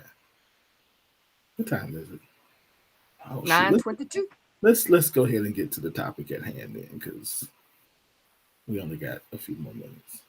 Let's do it. This topic is we're talking. So we've been seeing all the posts about red flags. The red flag posts have been lighting up the internet the past couple of weeks, and so Kat Harris introduced and brought back to us the idea of green flags. So the red flags are things you want to stay away from. The green flags are things that you want to run to. I'll just say that. So a couple of that she says that are said on this post is, I just want to make sure you made it home safe. Did you eat today? I made reservations for us at the new spot you mentioned. I can understand why you feel that way. Take your shoes off so I can rub your feet. I'm on my way. Do you need anything? Hey, I just wanted to hear your voice real quick. I'm really busy, but I just wanted to see how you were doing today. Do you need help with anything? Let me help you. I got you. So, Mm. for discussion for a moment, we want to talk about green flags. What are some green flags? And then also, I'm interested in what do they mean to you to hear those, or to hear those, hear and actually not just hear them, but to have someone actually execute on these green flags. This whole post just spoke my love language. I am a acts of service person. When someone puts thought into my, if I've shared something with you, you remember and then you take action on it, that's everything. You know what I mean? And it doesn't have to be a big thing. Just you heard me, and you didn't just listen to words and say, oh, okay. You heard the thing that I clarified, that I said, and you took action on that thing. Those are awesome. You see that there's a weight that I need lifted, and without my asking, because that's a thing with me, you just do that thing. You don't add to my plate and say, oh, well, you didn't ask. You know what I mean? You know that about me, and you created that space for me to feel okay with the I got you. That's why I went to I got, like, that is almost as strong as I love you, because I got you translates I love you, because I'm taking from you what you don't know to give to me, in a way, because I love you that much. I'm going to pick up what you don't know to hand over. You know what I mean? Like, those types of things mean the world to a woman who's used to doing it or does it in all of the other ways of her life. You know what I mean? Like these types of things, green flags disarm a strong woman. The independent women are disarmed by green flags. And it's thoughtfulness. It's saying you don't have to. I don't need to, you don't have to hold my hand through loving you too at every step. Like, you know what I mean? Like, yes, I can teach you the game. I can give you a couple keys. I can show you that this is this road right here. It's you, player. You know what I mean? Like, I can do that. But like, I should not have to navigate you through every twist and turn of loving me. No. And I think green flags are what highlights that. That I got you, boo. I know I can do this. I was made for this. Loving you, this loving you thing. Oh, I got this. Like that's what green flags are. And that's the feeling that we get when you identify green flags and take action on those. Oh, honey, he got me. Those are the women that go hard in the paint for them minutes. You be like, oh my God, here she go again. You know, like, yeah, we know. He got you, sis. Okay, yeah. Like, because those men understand what green flags are. Yeah, she ain't worried about it because he got it. Yeah. Or she got it, because it happens with women too. Like there are absolutely men who know that Absolutely. they women know all the green flags. Okay, Absolutely. yes, they the ones caking and out here showing out. Oh, bro, you simping? You know? Yes, Get out of why? here. Yes, Yeah, I am. exactly. Look, why? Yes, I Yeah, am. and they proud. They will be proud to say, "Yup." Yes, And I my dinner am. on the table, my slippers at the foot of the bed, and my bath water is rain. Yup, you know what I mean. And those are the ones that have the mother fellas looking real crazy. You know, Right. so yeah, Real self. it's a Yes. Yes, I am. thing. Thank you. Mm-hmm. And I Proud, found somebody who I am okay with simping for. Amen. right? We're standing all over the building. Yes, Yes, I'm okay with yes. it. Yeah, I think so. Green flags, man. Ooh, it's been a rough couple of days. I mean, I'm gonna hold my whole whoo. All right. Um I think that depending on the type of man it is, I think even like some of these very same things are things that we want to hear. I think it's big for a man to hear like "I got you," especially when he is in a compromised position. So if he's emotionally stressed or mentally fatigued, to hear I've said this that there to me there is nothing more valuable than a soft lap that I can lay my head. I have no problem. I have no problem fighting any and everything, but when I need some rest, you need to be the person who I can rest with. Mm-hmm. If you do that, if you give me that, if you give me the space to not have to be nobody, your pastor, not have to be your fixer, not have to be any, just for a minute, Yep. Yep. green flag, Mm-hmm. green flag, and to be able to add value to say, okay, you've been doing too much lately. I need you to sit down for a little while. Mm-hmm. Mm-hmm. Yep. Yep. Listen, that's Mm-hmm. huge. That is huge. I got this. Like, hey, I got this. Don't worry about it. You've done like just little. Like, we're not men or women are. First of all, we're not at a lot. Most of us don't ask for much. Just No. be present. Be there. Be protect us. Show me. Add value to what I'm doing. Like, it's not hard. Like, it's just really it's about paying attention. Yep. It's about paying attention, letting us be comfortable, letting us be, men, and we good. Mm-hmm. Mm-hmm. We good. Yep. Into thinking just about green flags in general, as far as relationships of all kinds are concerned.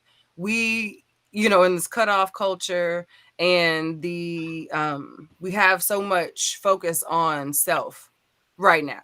We've identified that there is a need to get ourselves right, back in alignment with whatever it is that we need to be in alignment with. But there is a adjustment that needs to be made, and we've all identified for the most part that it has to start with self. But in that, we have lost our connection with the necessity of others, Mhm. and how so much of how how much of the value that we place on our effectiveness as people. I'm gonna say that again. We have to realize that the way that our society is set up, that so much of our value system on how we gauge our effectiveness as people is based on the reactions of those around us. We are constantly measuring our effectiveness, our satisfaction surveys with those that we engage with on a regular basis. So you cannot begin to tell me that all of this self that we're doing is nearly as effective as we think it is, simply because it's not how we're built. It's not how we're built. We're allowing this self discovery to take over the entire journey. Okay. And that is where I think we're getting so confused, and we're still not finding fulfillment after we've done all this healing. We've done all this care. We've done all this, getting cute and taking the pictures and, the 59,000 photo shoots celebrating not a damn thing, but we taking pictures and it's cute. You know what I mean? Like, when all of that is done, we still sitting here sad, mad, confused, alone, lonely, and wondering why. And it is because we are still missing the other part of what moves us, and that is our communities, your friendships. You don't cut everybody off. You ain't talking to your mama and them. You ain't been to a family dinner and I don't know how long. You eat lunch by yourself. You ain't got no homegirls because all them hoes fake. You know what I mean? Like, they all hate us. You know what I mean? Like, we've sorry when I said the H word, sorry, but like, that's what we hear. That's what we keep saying. I've heard it over and over and over again. Like, we've really disconnected from everything that checks us, feels us, loves us, validates us, because it does not agree with us. So our green flags we have to think deeper about those green flags, even outside of our romantic relationships, because a lot of the times our romantic relationships aren't working because we don't have anything around us platonically to help us get there. You know what I mean? Our people know us. Your homegirls know you, girl. Now you know. Don't he remind you of such and such and such and such? Don't you remember when? You know what I mean? We have done this. Like, he looking a lot like, this is familiar. This is Your boys looking a do the lot same like you. thing. Your boys do the same thing. You know what I mean? She Absolutely. remind me of old girl. You remember when she doing that? I think I saw old girl behind it. You know what I mean? Like, we check each other. We look out for each other. That love that we give to each other, that I got you, is not only reserved for, there's a different level of I got you for your spouse. But like, when we remove the need for anybody else to have us, that in itself is a lonely existence. You need more than just you. And it's going to take more than just a healthy self-love regimen to live your best life. It takes more than that. You can't be the red flag in your life. Some of us are our own red flags. We got to stop that. Yep. I think that a lot of times that Say something else, Brand, bro, because no, I was just thinking. I'm thinking. I feel like a lot of times the the green the green flags that we desire and should have are, how do I want to phrase this? I think that a lot of times that we are red flagging ourselves out of the green flags Mm. because we're so busy looking for the red flags. We're so busy looking for the opportunity to be hurt. We're so that if the green flag doesn't come in the way that we want it to, or that we think it should, or when it should, or how it should, then all of a sudden it's a problem. If he doesn't do this by this point, then I know he's not the one. If he doesn't come with this, then I know he ain't. And I think that a lot of times that, again, that we're not giving people the opportunity to show us green flags, Yep. because again we come defensive, We come with expectations that we come with expectations, whether we even in this idea of self-love, like seriously, I'm not I say this, I know we're saying it tongue in cheek in some instances, but all of this stuff about self-love has really made a lot of us just angry and bitter. And instead of making us more aware of how to love other people. Because what we're supposed to happen is, as we love ourselves, we love ourselves because we recognize our infallibility and our frailty and our humanity. And so that is supposed to be something that we in turn to other people and give them an opportunity to develop, and walk alongside with them. And it doesn't mean you got to have this has to everybody has to be your boyfriend, your best friend, anything like that. But just in the way that we treat people, and instead of doing that, now we've just become hard and cold and callous, all under the guise of I don't deserve this. And here's another. Thank you, Soapbox. I found it. There it is. So Thank you, Soapbox. here is another problem that I'm having that I think that we need to that this brings up too. I've been wondering because I see all and hear a lot, predominantly from ladies. I hear this idea of I'm not going to be with said good man because I deserve something better, or I think I should get what I deserve. And so I asked the question, how do you know what you deserve? Like, how do you know that like how do you really know that? Like, you could say this is something I want. I desire a man to do ABCD. That's fine. But like it's almost like um if a person doesn't give the effort, not give an effort, but the effort that I want, again, do the things I want, take me to the places I want, buy the things I want, present the ring I want, live in the house that I want, have the kind of money I want, have the credit score I want, drive the car I want, then I deserve better. And I'm like, I don't even know what that means. Mm-hmm. I don't understand what that means, especially when we're talking about things that are exterior drivers instead of the things that are interior motives and motivations and the core of who we are.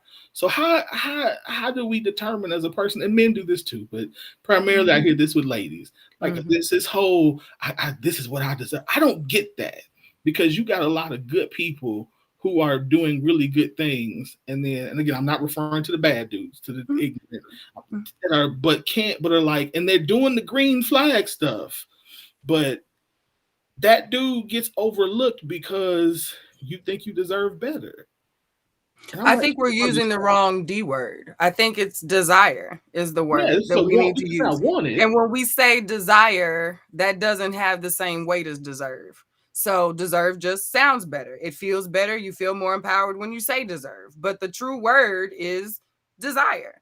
When you've worked harder than everybody, like in a job, you can do the whole deserve thing. Like, because you've given me a set of directives. I've achieved or exceeded the directives. I've done my job. I now deserve a raise. You know what I mean? Like, that is the thing, the way that it goes. But I think when it comes to um relationships, and in your example, as far as having a good person that for all intents and purposes is a good person and should be a person that someone should want to be with, I think we should not be afraid to say, I just desire something different. And this Absolutely. is a good experience. I've enjoyed this time together. There's really nothing bad to say about this person.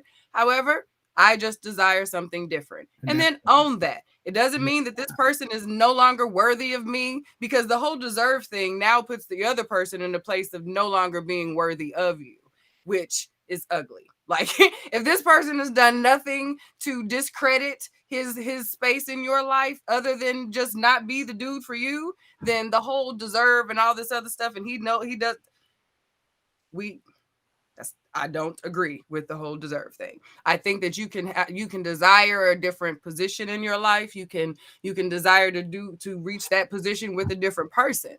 But I think when we start to disqualify people as being worthy to go to the next stage with you, we have to wonder where that comes from. yeah, Um, yep. because it's rarely do I think it's rooted in the other person. Now, if you just don't dig that person, then again, that's a matter of desire. You just don't dig that person. But Yeah. I agree with you I agree with you, especially in the specifics of this example, that deserve is kind of like, what? Okay. I'm like, and I've asked, I was like, so okay, so, and I've gone through, like I've had, so okay, so he does all of the green flag things, Mm-hmm. yes, but I don't want. Okay, so then say you don't want him. Right.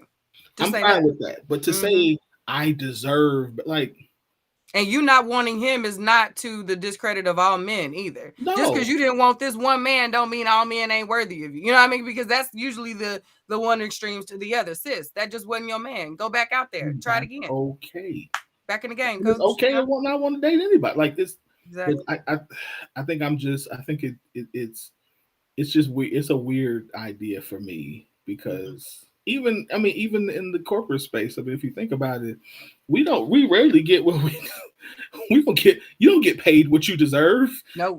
You get paid what they gonna pay you for the position. Mm-hmm. So, and then if there's a bonus, you might get that. But even then, you still don't get what you deserve. I was having a conversation with somebody yesterday who said he asked the company. He said I'm about to make do this, and it's going to bring you all the extra. I think he said $250,000 to your bottom line. How much of that do I get?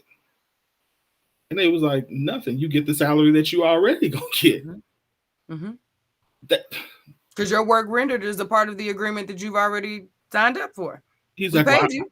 I don't just. I'm like, I think I deserve more. No, you don't get what you deserve. You get what they go pay you in that space. Mm-hmm. So Or what you negotiate for. Because in the future, if you're in a development space, you need to put it into your contract when you say yes and you take your offer letter for the things that I want a I percentage. discover or this thing. Yeah, because you own it.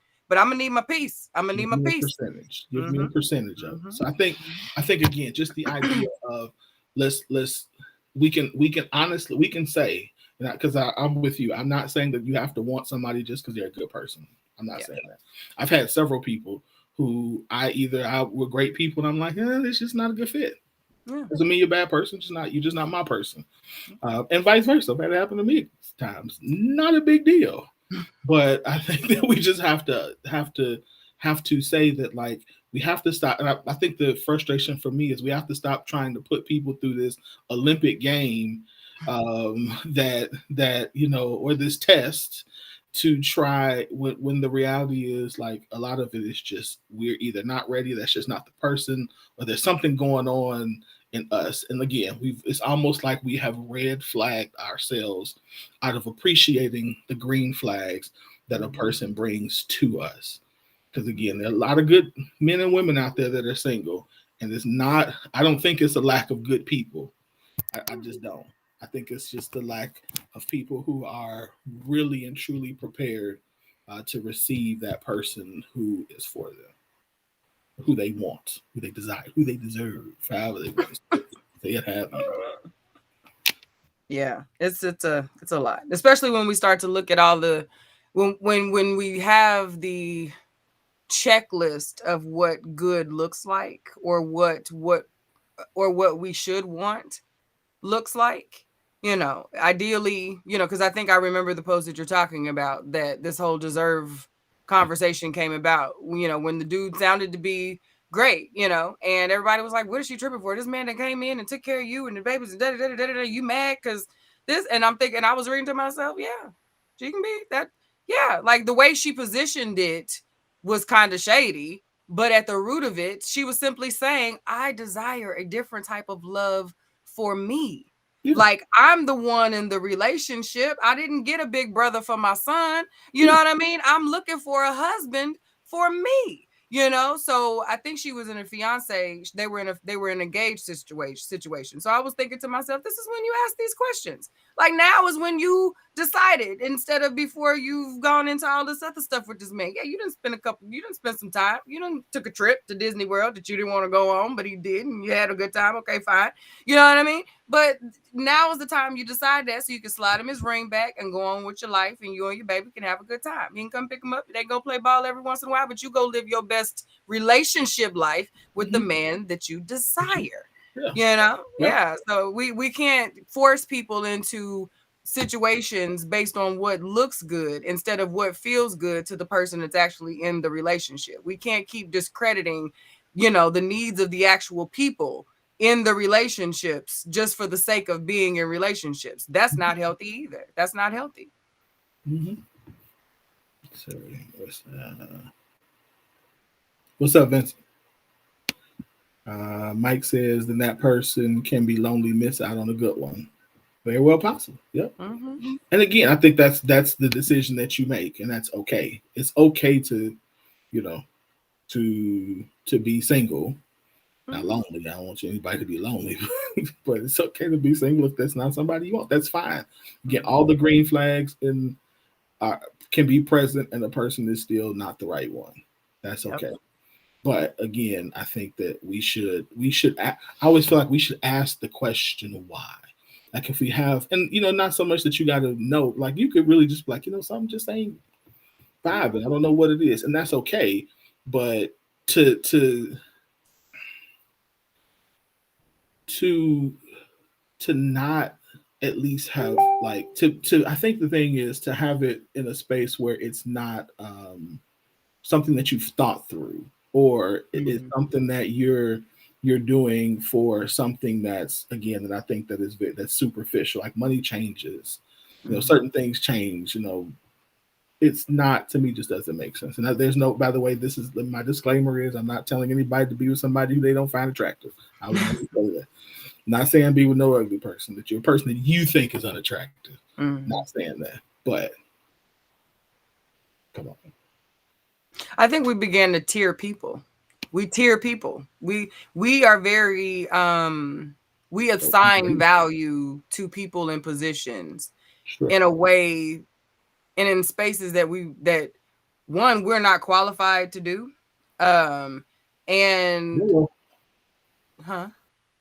I said hello. Yeah, I'm just saying, we're not qualified for a lot of that, a lot of what we're doing. But we tier people, and we view a lot of our personal position based on the people that we are in relationships with.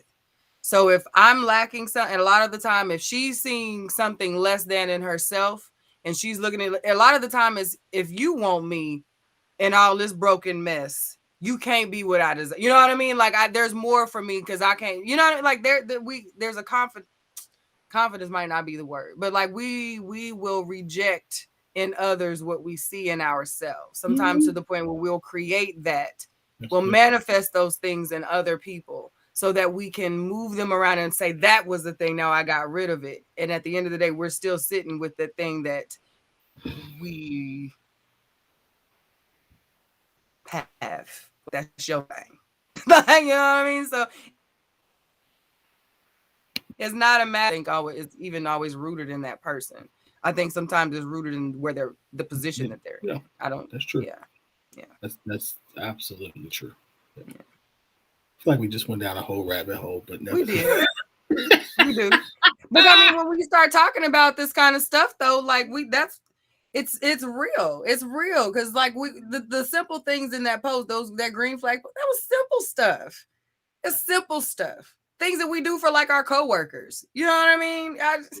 We do random things like that. We think about our coworkers sometimes more and do it effortlessly and don't really expect anything more than appreciate that. Good looking out from them. But we expect all of the pomp and circumstance and the kissing of the feet and the posts to be made and the parties to be thrown for simple stuff just because you're my person. And we just make it so much harder than it needs to be. So we got to it's some rabbit holes that have to be dug so we can get to the bottom of this. You know what I mean? Sometimes you got to take some twisty turns to get to the destination. This is one of those things, I think. Yeah. We're gonna be all right. We're gonna get there. Mm-hmm. We're gonna get there. We just gotta continue to. I think we just have to continue to do the work. Yeah. And the work on ourselves, and the work, and then do the work with each other. Like it has to be both. We have to work. We got to do the, and we, because like I said, some stuff ain't gonna heal until you do it in community. And then we also have to realize that everything that happens, everything that we do, affects somebody else. Mm-hmm. So, all right. Ooh, I wanted to talk. Ooh, you almost got me on shadow work. Go ahead. Well, we can talk about that tomorrow. Speaking of Mm-hmm. tomorrow, can we talk about that tomorrow? Mm, it can kind of go into it. It fits more with this self conversation than tomorrow, I Go think. ahead then. Say it. But like, for those of us who lean more towards spirituality than religion, there's a thing called shadow work that is hand in hand with the self-love journey that many of us take when we start to learn about spirituality, when we start to go outside of the religious box. And we do that, shadow work is so important, especially at this part of that journey, because so much of what we are taught is you must be good all the time.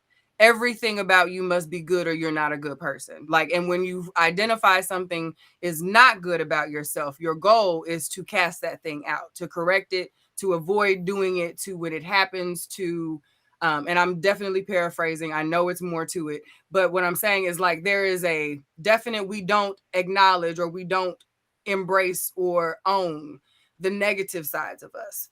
But when we really start doing self-love work, self-care work, figuring out that healing journey, shadow work must be done. And that is when you identify the things about you that are not the warm and fuzzies, that are not the light worker work. That is, I can be judgy as hell. I'm very critical. You know what I mean? I'm sarcastic at times. And when I'm done, I'm done. I Oh, ain't going to give you a whole lot of wiggle room to do, to fool with me. And I don't play game. You know what I mean? So, like, I know those things about myself. My patience is thin. And there are some other things that I'm not proud of. I have to own those things mhm. about myself. I have to hold Shaquila accountable for that part of who I am, so that when the other side of me is also showing up, these things provide balance for the whole me. But if I'm only operating in my warm and fuzzy, my good and plenty, my hey girl, hey, I'm not being authentic to the full who I am.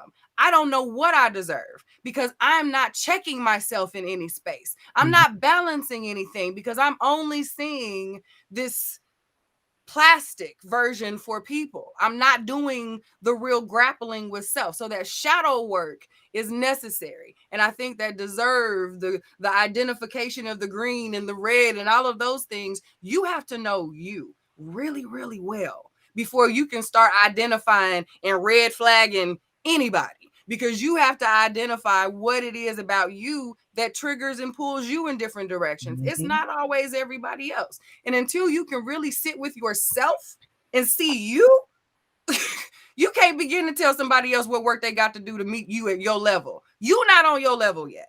You out here in limbo, floating around. Until you can ground you in who you are, that's what grounding is. Grounding isn't just sitting and going home with your crystals in your hand. Like, grounding is really doing some meditative, I need to sit in this. I need to get inside of myself, sit with this thing and work this out. That is what that is. But and we just out here floating right now. So like we got to do some, Google it and talk to somebody. But we got to start doing our real. That's what healing is. That's self-love. When you see you, take the time to look at you. While you out here looking at everybody else, look at you. That do your work. Okay. You're good. No, you're fine. We did it. Listen, listen. We do the same thing, or supposed to do the same thing as people who believe in scripture. It's the same thing, which is why you need to join us on Clubhouse tomorrow. We're getting into it. You need to join us tomorrow on Clubhouse because we're going to be talking about um, the differences and similarities between um, those who would be more religious, spiritual, and those who are what did I title it? Um, Religious spirituality versus something. I forgot what the words I used, so I Yeah. apologize. I'm not trying to be, but The yes, universe. The universe. You that was said, yeah, it was something about the because we had to throw the universe in there. But basically, yeah. we're digging into that the whole the differences in Differences, us. the Yeah, differences, similarities, the we're gonna words just like what like how Q just described that is actually very similar to what we would do as Christians, people who are Christians or in most religions, but we have different language for it. And so a lot of times that language is missed and we are assuming some things that are not there. Or, we call them people witches and warlocks and yeah. So we're gonna talk about tomorrow on Clubhouse at 7 Central, 8 Eastern time. So if you are not busy, join us on Clubhouse. We're gonna have a ball. A fire panel, y'all. I know it's me, you, Dan, Donnell. Candace. Is Candace joining us? Think can yeah, we about to have a good time. It's gonna be So, good, y'all. so y'all join us tomorrow. Mhm. Yeah. So what else you got? Final words, final thoughts. Don't we think Q has spoken enough for the last two? Never, never, never enough. No, Oh, for real. Just y'all have a really good week. Join us tomorrow on Clubhouse. I'm very excited for that conversation. Long time coming. absolutely. This yeah, I feel like we're the only people who can have this conversation well, but that's probably me being a little arrogant because I'm sure we're not, but nevertheless, I think we can. It's a good So, start though. yeah, yeah. So yeah, so for those who don't know, every year we do a Thanksgiving Feed a Family drive where we pool our resources together, and whatever we get, we take that and we bless as many families as we can in the different cities that support the show. So we're asking again, we're starting that today. We're asking that if you would like to support a family, if you would like to donate to us so that we can feed a family. And when we say feed, I don't mean like light food. I'm talking about the same Thanksgiving dinner that we have, some instances better than what we Right. have. Them baskets fat, y'all. Them that be like I'm going over their house. Okay. We give real food. So if you want to donate as much and as little as you can, we would definitely appreciate it. 100%. If you PayPal us, if you Cash App, whatever, however you do it, 100% of your donation minus any like PayPal fee or anything like that goes to that family. So we literally, however much we get, that's how many families we feed. We've already had one person who has donated to feed a family, so off to a good start. We are hoping again, whatever cities you're in, you can donate, or if you just want to say, hey, whatever, whoever's in need, bless them. But you can PayPal us at globaldriveradio@gmail.com. Or again, if you want to just buy the food, you can buy the food yourself and just give that to us, either one. But let us know because we want to deliver this food the week of Thanksgiving so we can make sure these families have a good holiday. So help us out as much as you can. We definitely appreciate it. Yeah, y'all you show up every year. Y'all show up every year for us, and I think we've been doing this how many years? Maybe 6, 5, 6. Yeah, I wanted to say 6 too, so I'm gonna go. We're just gonna go with 6. We were in synchronicity on that. But in every year it has gotten better and better. It feels like we feed more families every year. The baskets get bigger. You guys have consistently shown up for us and the community, and it shows. It speaks so much to why you're all here and why you keep coming back, because you understand the mission of what it is we do. We have a good time. We laugh a lot. We have some good conversations. But when it really comes down to it, we all understand that we have work to do as a collective, as a community, as a family. And it is our jobs to stand in the gap for each other. And we thank you for allowing us to be the name, the face that shows up, but it is only that with your assistance that we get to do this every year. So yep. Thank you. And there's no greater joy than to see a family like, man, I don't have to worry about it. I didn't think we were going to be able to have a good Thanksgiving. And we do this for Christmas too. Yep. I didn't think we were going to be able to do anything for Christmas, but y'all really blessed me. So I look forward to it every year. So I'm looking forward to it this year. So I'm looking forward to expanding it.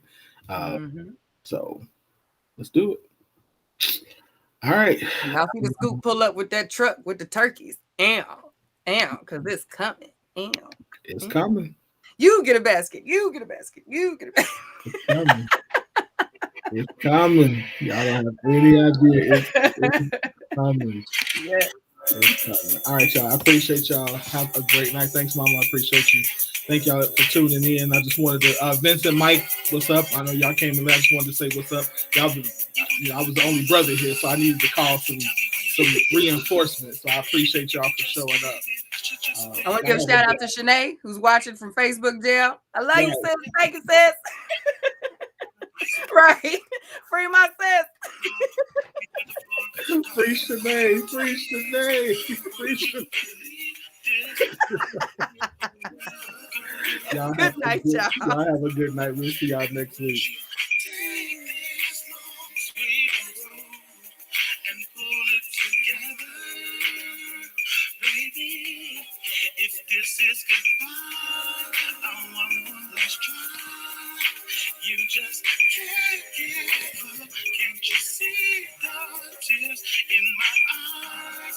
'Cause I'm gonna try, baby, I'll treat you right. Just give me one more try. If this is goodbye, if this is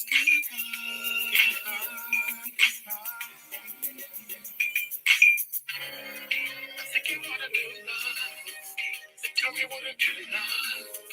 You can just give it, but you just spend it, and I'm still standing here. Purchase me lately.